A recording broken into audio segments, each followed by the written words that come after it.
cow.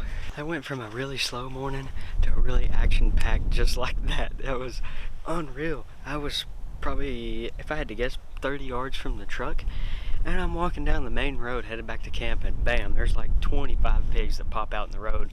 I'm standing out in the wide open and I'm like, oh.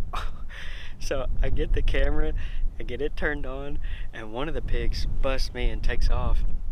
Yet there was one sow that crossed to the left of the road, and she never knew that I was there. There was some more on the right hand side of the road, a bunch of them actually, and one of them over there busted me. And so at that point I knew that sow was going to come back across. Unfortunately, I didn't have the camera on her.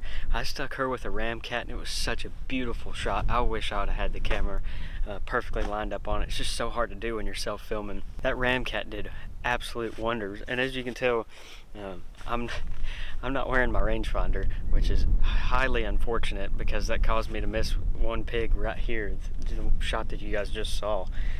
And I'm hoping I can find that arrow. But anyway, there was a second hog that I did get on video, and I think I stuck her a little bit low. I was guessing.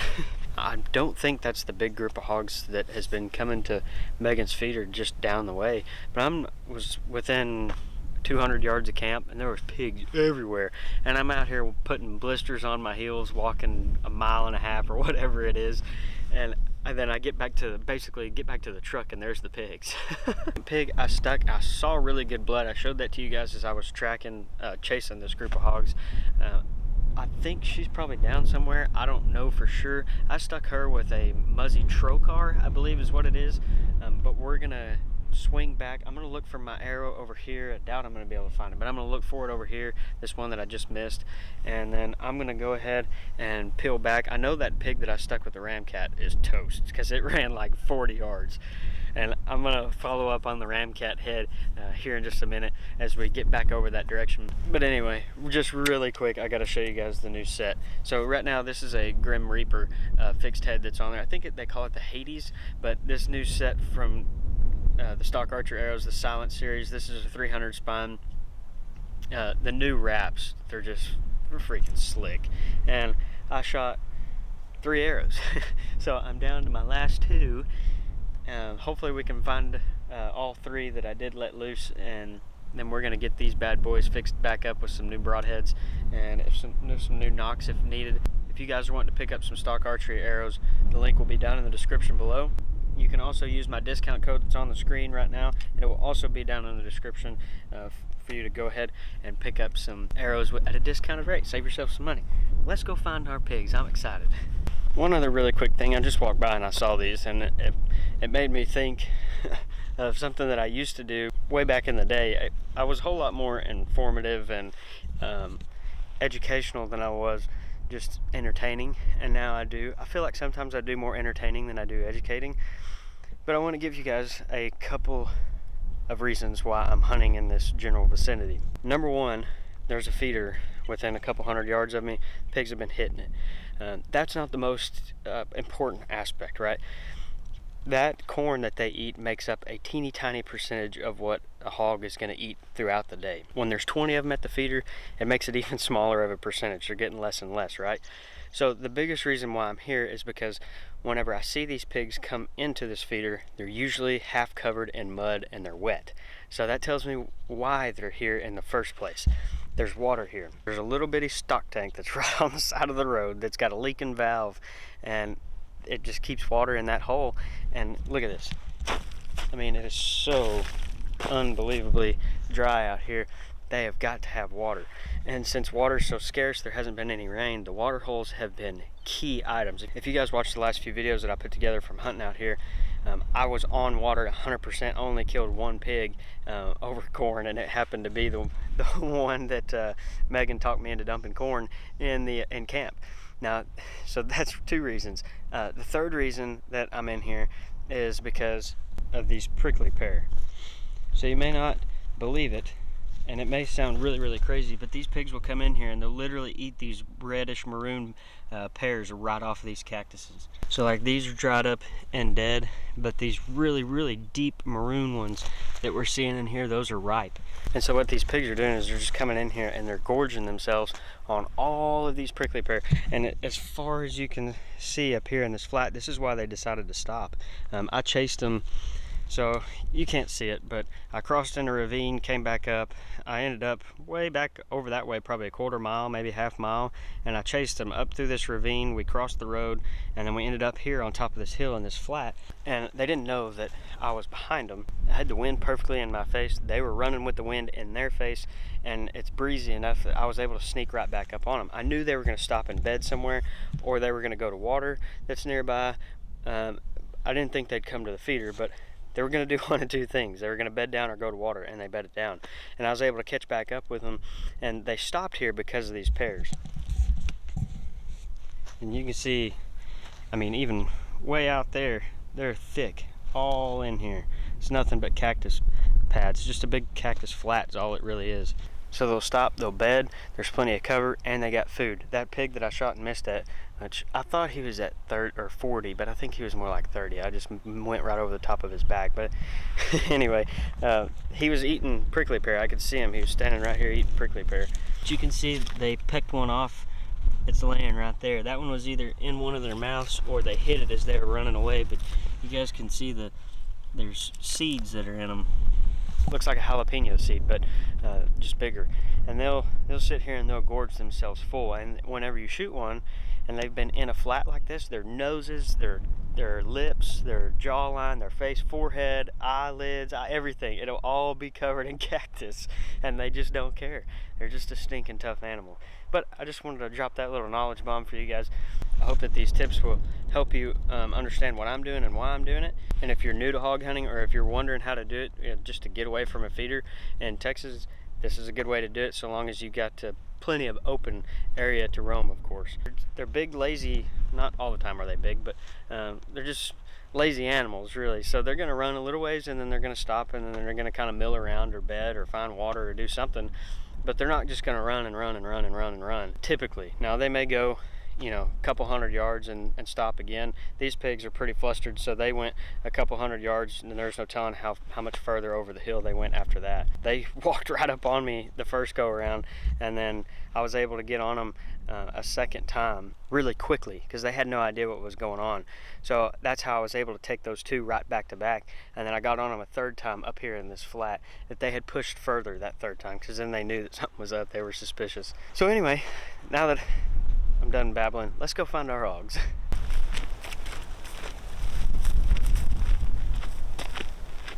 Two other really key things that I just thought about that I wanted to share with you guys. This took me a good long while to be patient and learn, but hoof tracking. So that's another way that I was able to keep up with them. Not only could I see them, but there was times where I couldn't. And like when they crossed this road that I'm on right now, I had no idea where they crossed until I got here, and then I was able to track them by, you know, where fresh tracks had cut across the road. So that helped me out tremendously. It's easy to do when there's a lot of sand and silt and stuff like there is up here. The next thing that I did that I would say is just as important as learning how to hoof track is just moving as quietly as you possibly can, walking heel to toe, yet still moving as quick as you can. But that, I mean, that's huge. But also, here's another thing that's really huge. You're in a rush, you've seen hogs, maybe you've shot at one or two or something, and you're still after them, but now they're moving much quicker than you expected them to, and you're on them, you're excited, your adrenaline's pumping, all that good stuff, right? Well, it's really hard to slow it down at that point in time. I know, because I blew a lot of third and fourth chances, and even second chances, because I was in too big of a hurry. Like I told you guys, you know, if you're bow hunting them like this, they don't really know what's going on. They're going to run a couple hundred yards, they're going to stop. They're going to run a couple hundred yards, they're going to stop. So you have to remember, whenever you go 100, 150 yards, you have to keep up with that in your mind mentally. But you also have to remember to stop and be still and listen. I can't tell you how many times I have been redirected on a group of pigs and ended up getting a second or third or fourth chance or whatever because I was quiet. And like I said, you know, your adrenaline's running, rushing, you're all excited, and it's tough. But if you don't be still and listen, you're not going to get that next opportunity. I know it's hard, and it's hard for me to do it too, but I had to do it this morning. I had to stop, and I had to slow down, and then I had to go back into sneaky, stalky stealth mode, and I was able to get that third opportunity. Of course, I didn't capitalize on it, I missed, but I don't have a rangefinder, so there's that too. Usually I'm not too far off, but it makes it difficult when you got a lot of brush in the way too. Nonetheless, even when your adrenaline is high and stakes are high and everything's very exciting and happening quick, take a second every so often and just listen. A big group of hogs like that, especially if there's any small piglets or anything like that in there, they're noisy. They're going to tell you exactly where they are, and since they're lazy, they're gonna stay and hang out somewhere. They're not just gonna run and run and run and run like a whitetail will normally do. They're gonna take it easy somewhere and slow down. But just another tidbit of information for you guys. I hope that this is extremely helpful. If y'all like the tips and things like that, let me know down in the comment section below. I will continue to share and hope to help you guys out. If you have any questions, ask them down in the comment section below. I will answer them and get to them. I've been doing this my entire life, and there's almost nothing more exciting than chasing a group of hogs with a bow and arrow. I'm just spitballing things here. I filmed a bunch of videos here about a month ago. I posted all those, but I never really shared why I was doing what I was doing and why I was in the areas that I chose to be in. So there you go. We are almost back to where our first hog is at, and I can't wait. I'm so excited to see what this Ramcat did to this hog. I know it was pretty wicked. Here we are, lift, freaking awesome. I was standing literally right there. That little tank is right there, just over that little roll right there. It's where that stock tank is at. The pigs came out right along in here. I hit this sow right at here. She was right at 40 yards, so just what I guessed. There's the truck.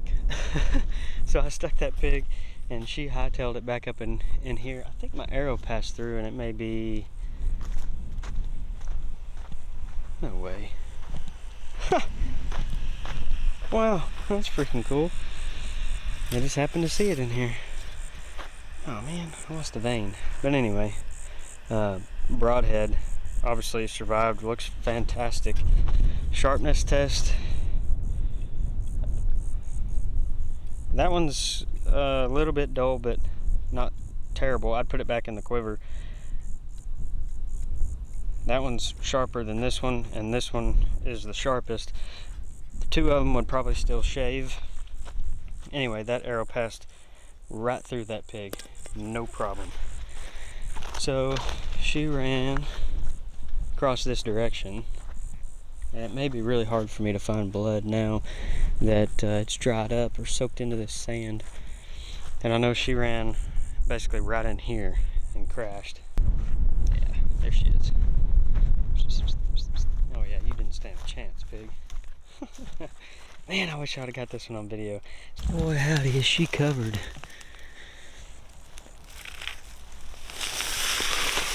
That was my entry right there. There was my exit. That's a great big old hole. Let me tell you what. For as much as, you know, what stuck to her, this ended up being pretty good, but it really doesn't matter what it is whenever you, whenever they don't run but 40 yards. She piled up right here. Yeah, and there's the road, and then there's that little fenced in deal right there where I found my arrow. So she ran 40 or 50 yards, crashed. Pig number one of the morning has been found. Not a giant, but still a good one nonetheless. That arrow, smooth as butter right through. That Ramcat Broadhead, let me tell you guys, several years ago, me and my dad were hog hunting together, and it got pitch black dark on us, and I was trying to get him on a pig with his bow. He was having a hard time seeing, so I flipped my bow light on, and I took a Ramcat and I punched through two hogs. Passed through, if I remember right, I think the Broadhead at least passed through two of them lined up side by side at a feeder one night at about 13 yards. I am and have always been a huge fan of the Ramcat. They've got some different styles out. I'm definitely going to give them a try. This is just the Ramcat that I've always known and loved. A lot of you were asking for it, so here it is. This is the 125 grain Ramcat. It's actually their crossbow model. I'm not sure how I ended up with a pack of crossbow broadheads, but they look and work exactly the same, at least for me anyway. I got to do a little rehydrating, and then we're going to get back on the trail of pig number 2 with the Muzzy Trocar. Y'all stick with me. Make sure that you're subscribed to the channel. If you're enjoying these broadhead testing videos, make sure you leave me a thumbs up and tell me about it down in the comments section below. Let's go find pig number 2. For the first time in a very long time, I'm finishing a video in a hotel. I haven't done this in many years, and it reminds me of my early years of YouTube when I stayed in hotels more often than I do now. Unfortunately, I'm not out hunting, I'm out on work, and that's why I am in a hotel. Of course, I don't go far without my camera gear, laptop, and stuff like that, so I can keep up with videos. So I wanted to fill you guys in on the second hog. I had a very challenging time picking up on the red stuff. I went through, probably 300 or 400 yards of ravine, and I was on good stuff. I thought I was for sure gonna find that second hog that I'd stuck with the Muzzy Trocar, and unfortunately I didn't. I did everything that I possibly could. I spent hours on this one trail. Pick up a little bit, go another 20-30 yards, lose it, pick up a little bit, scan and all, back and forth, up and down, hoof tracked for a while, picked up on some more red stuff.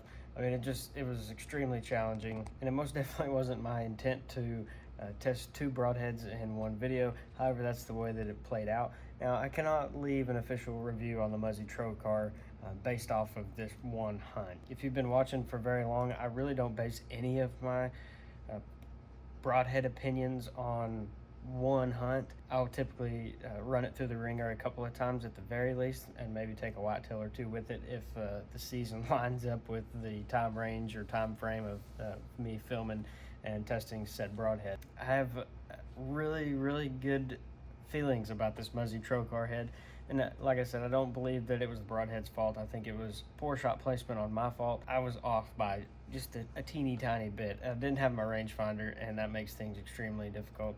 More or less, I'm going to chalk it up to not finding the second one as user error. The Indian wasn't quite on that day.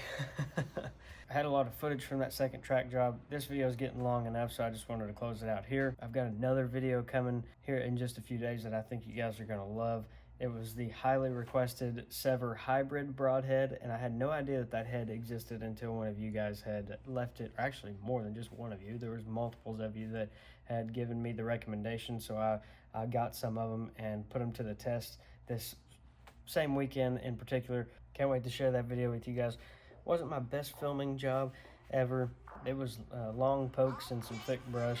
Self-filming on a spot and stock kind of hunt is always, to me, the most challenging thing, and I hope you guys enjoyed it anyway. I'm going to be picking up some different models of the Ramcat broadhead in some future videos. I'm extremely excited about those. Like I said earlier in the video, I've always been and have been a huge Ramcat fan for many years. They've always done me right, and I've always loved the results. To end it out, thank the Lord for another safe and successful hunt. We had another great weekend at the deer lease out in West Texas. Hope that you guys enjoyed it. Thank you so much for watching. Be sure that you're subscribed to the channel if you haven't done so already. Y'all are awesome, and I'll see you in just a few days.